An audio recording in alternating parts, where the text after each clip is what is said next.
Hey, what's up guys? It's Claudio, and in this video, we are gonna recap my 2022 race season, as well as go over my 2023 goals and expectations. Let's go, it's Thursdays with Claudio.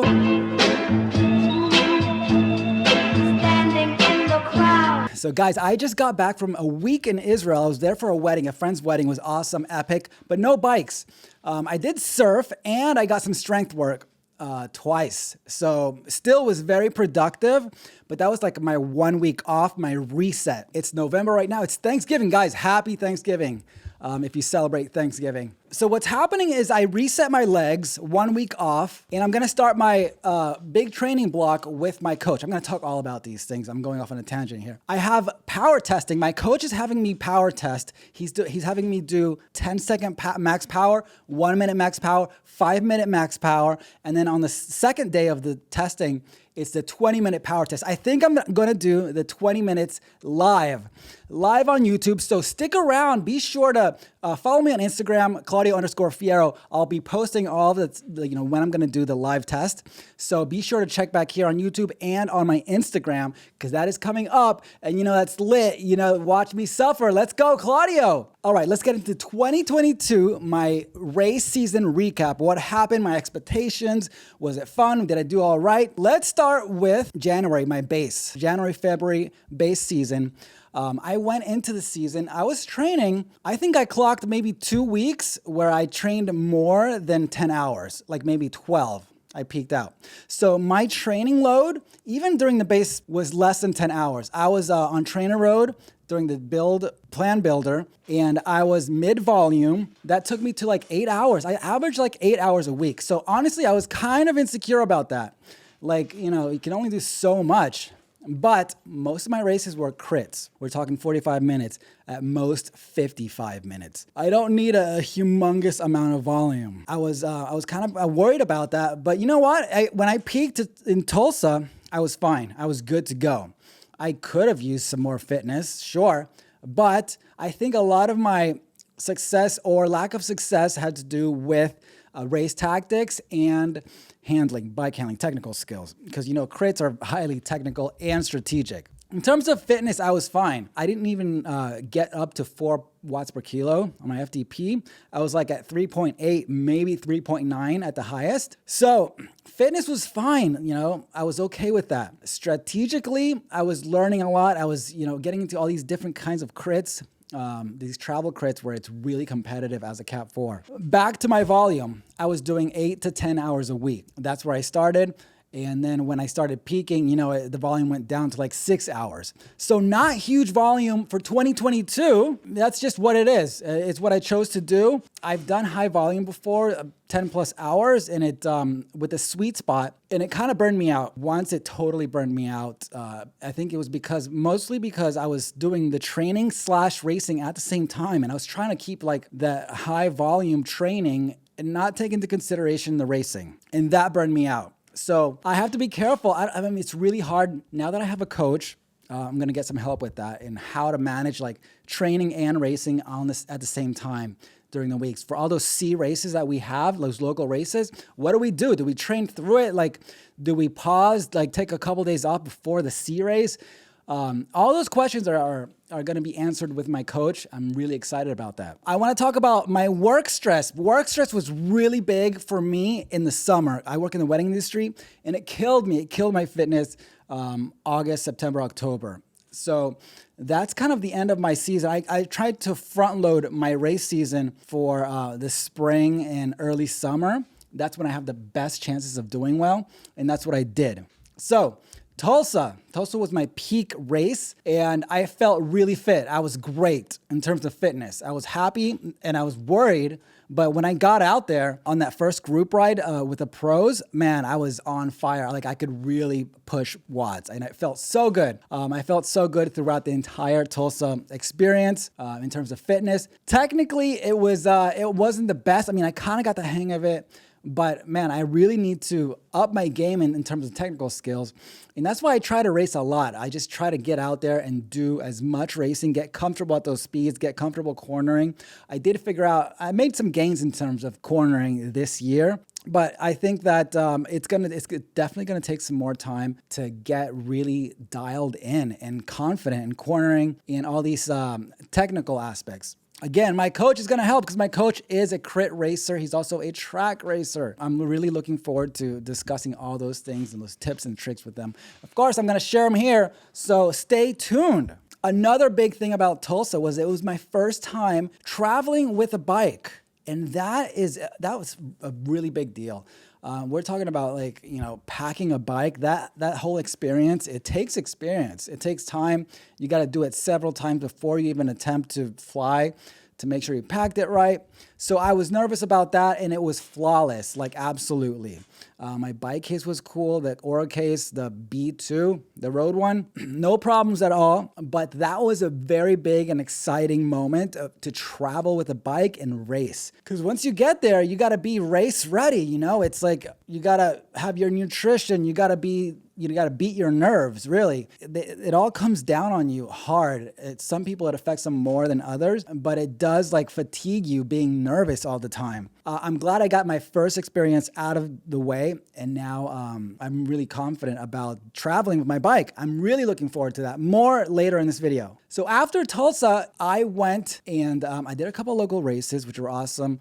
I placed really well in the Harlem Skyscraper top 10. And that was an incredible race. I did the fixed gear because I didn't want to wake up for the Cat 4 race, which was like 8 in the morning. So that's a lot of fun. I still had that peak fitness and I could feel it, definitely. And then I decided to, all of a sudden, to go to Intelligentsia in Chicago.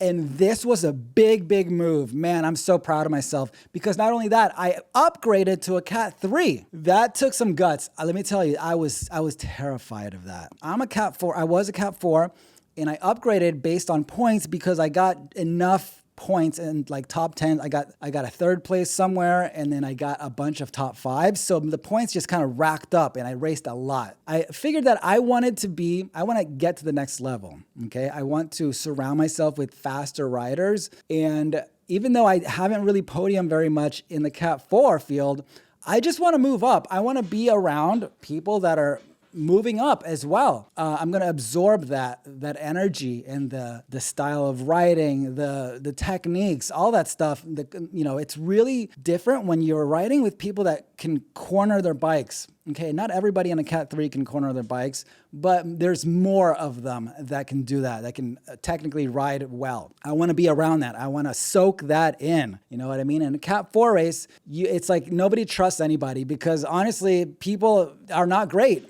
at riding their bikes and turning them. I want to get away from that. That kind of started to bother me. There's just no trust in the wheel in front of you unless you absolutely knew them, unless you were in the top 5 or 10 of the race. So moving up to a Cat 3, man, that was terrifying. When I lined up that first time at Intelligentsia Cup, I traveled to Chicago, and I was like, man, if I get dropped here, I'm going to be so annoyed. And of course, I did get dropped. I got dropped 2 of the races out of 3, but man, it was so insane. You guys, I'm sure you guys all watched those videos. If you haven't looked through my channel, I did all the breakdown, but that was the most exciting time for me.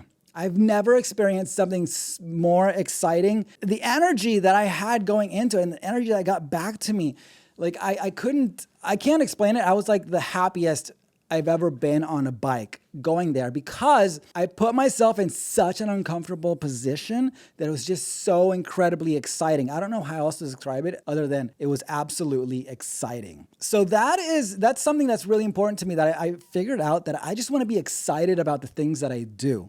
I want to be excited about the races. I want to be excited about the experiences. I guess that's like happiness for me, just being really excited about doing things.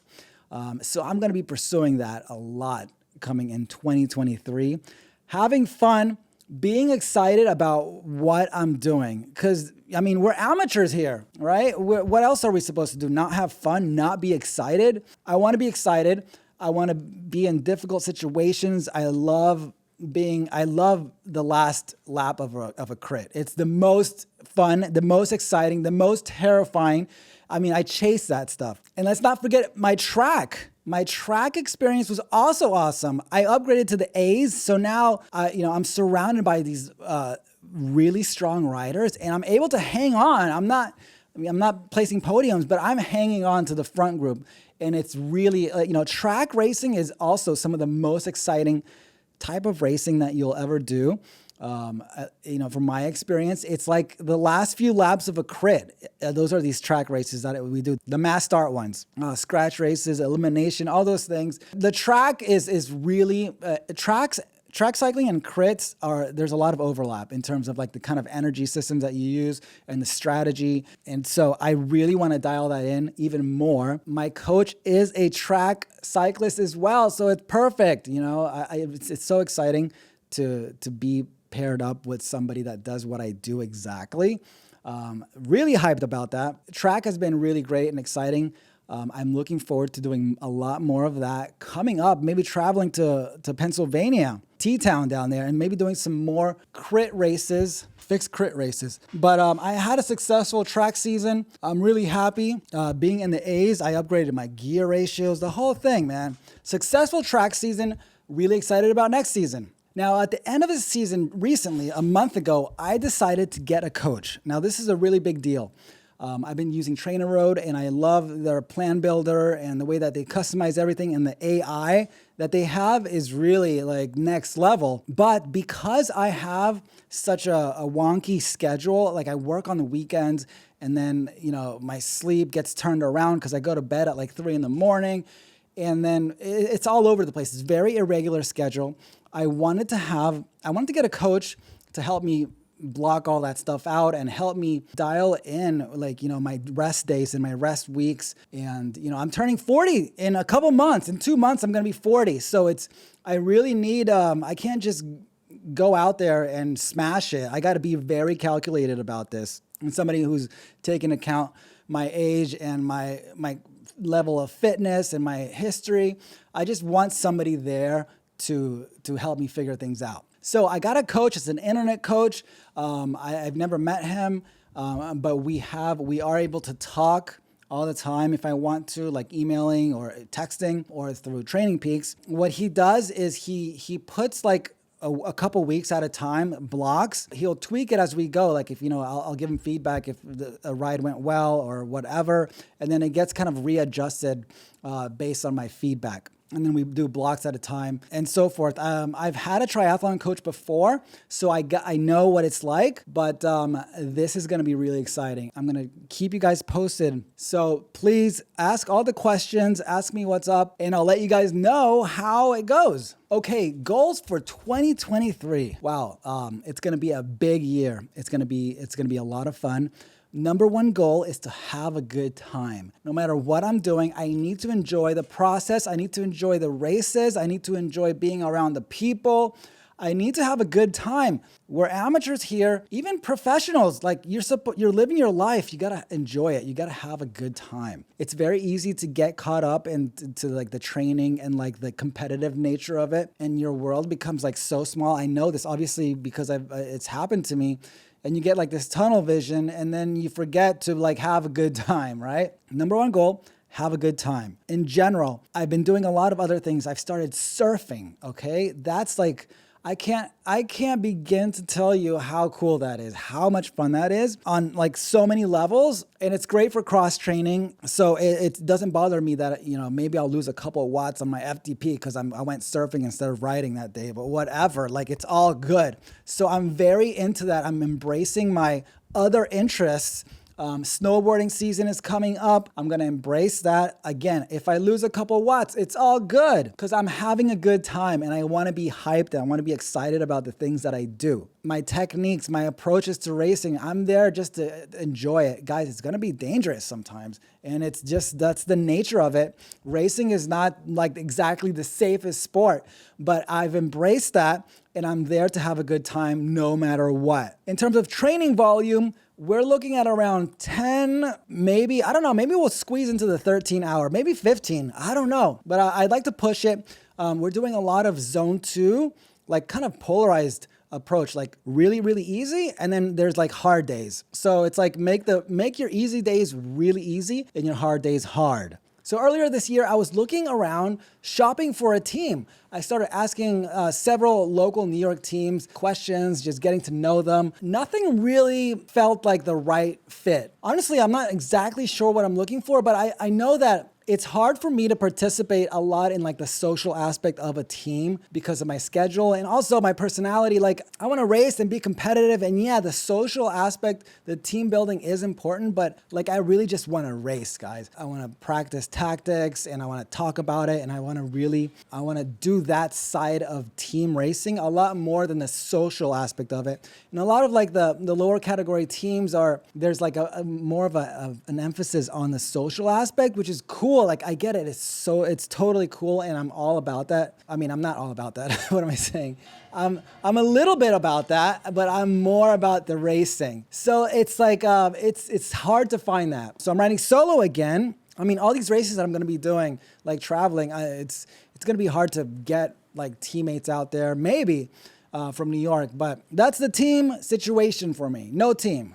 Also, another big component is strength training. Okay, I've been doing twice a week strength training. I might add a third day because honestly, I think I can handle it now. A lot of things. I'm working with Dialed Health, which is a really great program, and I'm also working with my coach works with the Volt app. It's an app that is similar. It's got programs in it. And it just tells you what to do, and it builds it out, and it trains you to lift heavier and be a complete full athlete. That's why I like Dialed Health. You get all kinds of stability exercises, kettlebell workouts to be the most complete cyclist that you can be. And that's really important, and I love how it feels. And then probably in a month or two, I'm going to start actually lifting heavy. That's when I'm getting into those like 1 to 2 rep max type deals. Right now, I'm doing more in the higher rep range, like 10 to 15 reps. So building up for that, stay tuned. Will I be a quadzilla kind of guy? Wow, can you imagine me with quads like this? I'm not obsessed with that yet, but if I become obsessed with weightlifting, forget it. Forget it. Race expectations. Man, I'm chasing podiums. I'm just going to say it. I'm chasing podiums. That's it. I haven't figured out what kind of rider I am. I'm not a pure sprinter. I'm not like a breakaway guy. Like, what am I? I'm hoping that this year, with the help of a coach, I'll find a path and I'll just train for it. You know, whatever that may be. Maybe I'm more of a strategy guy. Maybe I'm like all brains or something. I don't know. I've been zero brains so far. But maybe I'll develop one aspect of it and go all in, and that'll be my thing. Because honestly, if I wanted to be a sprinter, and I became obsessed with it, as a Cat 3, you could totally be a sprinter. Like anybody could be a sprinter. I mean, you're not gonna beat like the natural athletic sprinters out there, but you could podium as a sprinter. And what I mean by that is like if you race like a sprinter and you train like a sprinter, you could get on the podium. It's all about positioning, guys. It's all about positioning and conserving energy throughout the race. That's a lot of fun. And I've done that. I've tried to do that. Of course, when I get to the 200 meters, I only have like 800 watts left. But it's a lot of fun to experiment with these different types of riding styles. So I'm going to be doing a lot of that. Okay, races for next year. Definitely Tulsa, Intelligentsia Cup, a bunch of local races. Guys, let me know in the comments down below which race series criterion would you guys recommend that I do? I live in New York, so anything around the East Coast, but maybe, guys, what if I go to California? Wow, I've never been out there on a bike. It'd be so exciting. Stuff on Labor Day weekend, Gateway, I've never done that. So let me know what you guys recommend, where I should go. I'd like to just have a good time as a Cat 3 and experience new things. So that is all I have for you guys on this video. Thank you so much for following along, sticking around. Follow on Instagram. I'll be posting all kinds of things about what's happening this week. My power testing is coming up this weekend, Sunday and Monday.